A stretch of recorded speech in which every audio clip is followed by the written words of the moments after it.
দৰং জিলা জমিয়তুল উলামাৰ সভাপতি মৌলানা ৱাহিদুজ্জামান আৰু নাই তেখেতে নিশা 1:30 বজাত নিজ বাসভৱনত হৃদক্ৰিয়া বন্ধ হৈ আকস্মিক মৃত্যুক সাৱটি লয়। তেখেতৰ জানাজা আজি আবেলি 2 বজাত দলগাঁও সমূহীয়া কবৰস্থানত সম্পন্ন কৰা হ'ব। News desk AN live. হয়, দৰং জিলা জমিয়তুল উলামাৰ সন্মানীয় সভাপতি ৱাহিদুজ্জামান সাহেব আজি ইন্তেকাল হৈছে। তেখেত এজন বিদগ্ধ দিনী পণ্ডিত আছিলে, ভাল আলিম আছিল। মই তেখেতক খুব ওচৰৰ পৰাই পাইছোঁ। তেওঁ 6টা টাৰ্মছ জমিয়তৰ সভাপতি নিৰ্বাচিত হৈছে অপ্ৰতিদ্বন্দ্বীভাৱে। হযৰত মাওলানা বদৰুদ্দিন আজমলৰ যথেষ্ট প্ৰিয় পাত্ৰ আছিল। আমাৰ শেখ বাসখান্দি হুজুৰৰো যথেষ্ট প্ৰিয় ছাত্ৰ আছিল। দিনীভাৱে তেখেতে এজন বিদগ্ধ আলিম আছিলে আৰু তেওঁ ইমান ধীৰ সুস্থিৰ, তেখেতৰ কথা বতৰা ইমান মিতব্যয়ী আছিল। তেখেতৰ ওচৰত বহিলে সচৰাচৰ এজন বুজুৰ্গ আলিমৰ ওচৰত বহাৰ যিটো মৰ্যাদা সেইটো পোৱা গৈছিল। তেখেত অকল দিনী ক্ষেত্ৰতে নহয়, সামাজিকভাৱে কওক, ৰাজনৈতিকভাৱে কওক, সকলো ক্ষেত্ৰত যথেষ্টখিনি তেখেত আগবঢ়োৱা আছিল। সমাজৰ উন্নয়নৰ কাৰণে তেখেতে যথেষ্ট চিন্তা চৰ্চা কৰিছিল। বিশেষকৈ দিন প্ৰচাৰৰ ক্ষেত্ৰত তেখেতে যথেষ্ট অৱদান আগবঢ়াই থৈ গৈছে।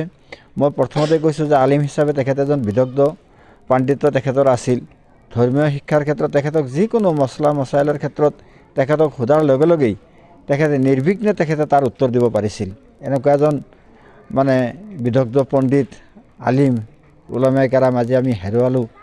এইটো দৰং জিলাবাসীৰ কাৰণে অত্যন্ত এটা মৰ্মাহতৰ দিন। আসসালামু আলাইকুম আসসালামু আলা মান ইত্তাবাআল হুদা।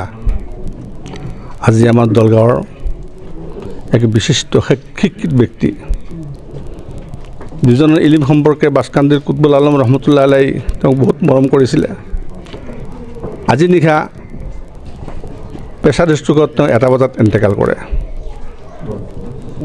তেওঁ আমাৰ দৰং জিলা জমিয়তৰ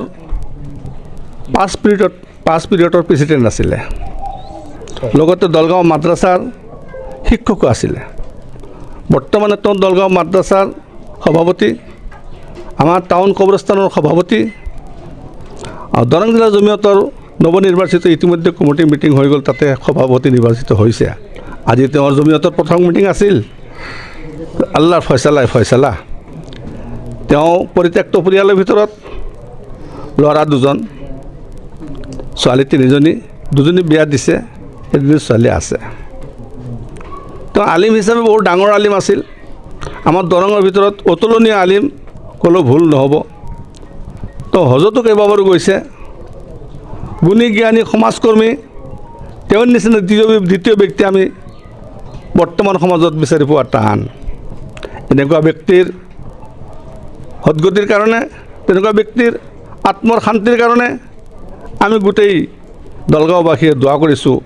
বৰঞ্চ মাদ্ৰাছাৰ তালিম ইলমী শিক্ষক সকলোৱে আহিছে, তেওঁলোকে দোৱা কৰিছে। আমাৰ বড়ো হজুৰ হজৰত মৌলানা ইমান আলী চাহাব দামুল বৰকাতুহুম, তেখেত উস্তাদ হয়, তেখেতো বহুত কান্দি দোৱা কৰিছে।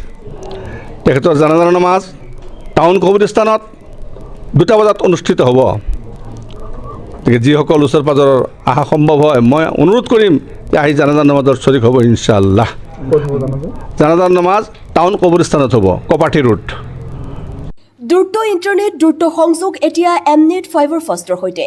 বাফাৰ নহয়, স্পীড উৰণ। নয়ন ইনফৰটেকৰ এমনেট ব্ৰডবেণ্ড ব্যৱহাৰ কৰক। 3 মাহৰ ফ্ৰী ইনষ্টলেশ্যন পোৱা যায় মাত্ৰ 342ৰ পৰা। অসমৰ প্ৰতিটো ঘৰত দ্ৰুত ইণ্টাৰনেট এমনেট ফাইবাৰ ফাষ্ট আপোনাৰ লগত। অনলাইন কাম, খেল আৰু বিনোদন একে ইণ্টাৰনেটত সম্ভৱ। আপোনাৰ স্পীড আপোনাৰ পচন্দ 30 Mbps-ৰ পৰা 155 Mbps-লৈ। এতিয়া ধীৰ ইণ্টাৰনেটক বিদায় দি ফাইবাৰ ফাষ্ট লৈ আহক অসমত প্ৰথম দ্ৰুততম ইণ্টাৰনেট সেৱা MS নয়ন ইনফৰটেকৰ পৰা। নতুন যুগৰ নতুন স্পীড ফাইবাৰ ফাষ্ট ঘৰলৈ।